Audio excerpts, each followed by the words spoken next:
There used to be a time in the United States history when all the wealthy business magnates and the titans of the industry had more wealth than even today's top technology visionaries and innovators. The wealth of these powerful people would, by today's standard, be measured in hundreds of billions of dollars, far more than tech giants like Elon Musk, Mark Zuckerberg, Bill Gates, and even Jeff Bezos, the wealthiest individual in the world as of 2019.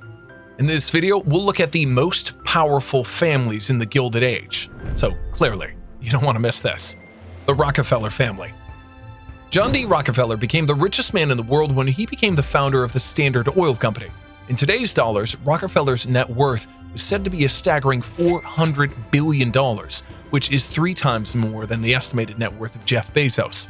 Standard Oil dominates the oil industry, where they controlled roughly 90% of the refineries and pipelines in the United States by the end of the 1880s.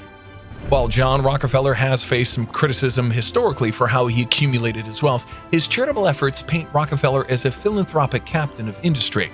Over the course of his life, all of his donations to charitable causes exceeded $500 million. Captains of industry and robber barons. No doubt the wealthy elite of the late 19th century basically were industrialists who amassed their fortune as so-called robber barons and captains of industry. Both of these can be defined as business tycoons, but there was a significant difference in the way they made their fortunes. The term robber baron goes back to the Middle Ages, and it carries a negative connotation. Robber barons typically employ ethically questionable methods to eliminate their competition and to develop a monopoly in their industry. Usually they had little empathy for workers, but these captains of industry were usually philanthropists. They made their riches and used it in a way that would benefit society, such as by providing more jobs or increasing productivity. The Pritzker family.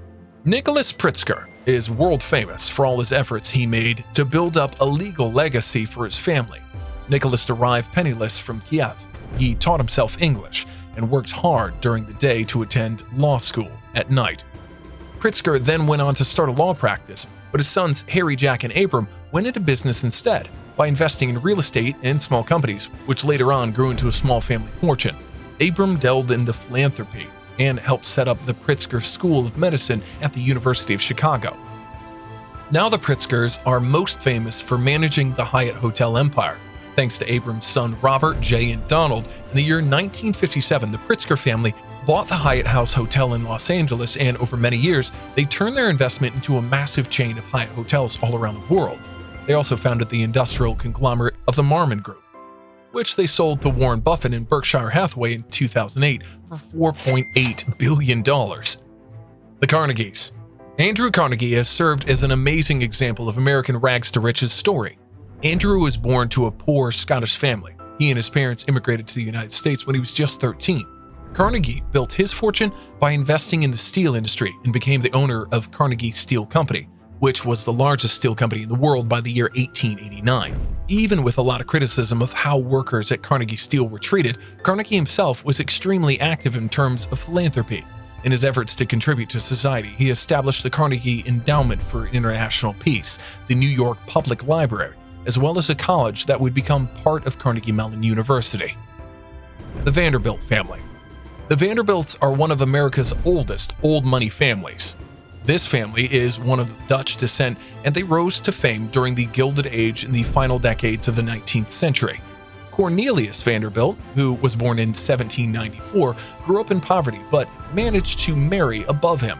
Cornelius worked from a young age at his father's river shipping business and built it up into a shipping empire. He and his descendants expanded the business into other industries, including railroads.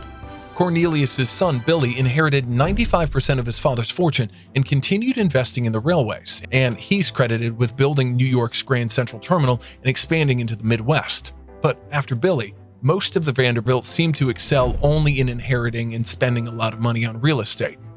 What are your thoughts on this? Did you know about these powerful families of the Gilded Age? Let us know in the comments below. Before you go, don't forget to subscribe and hit that notification bell so you never miss out on the luxurious world of old money. Until our next video, stay classy and keep dreaming big.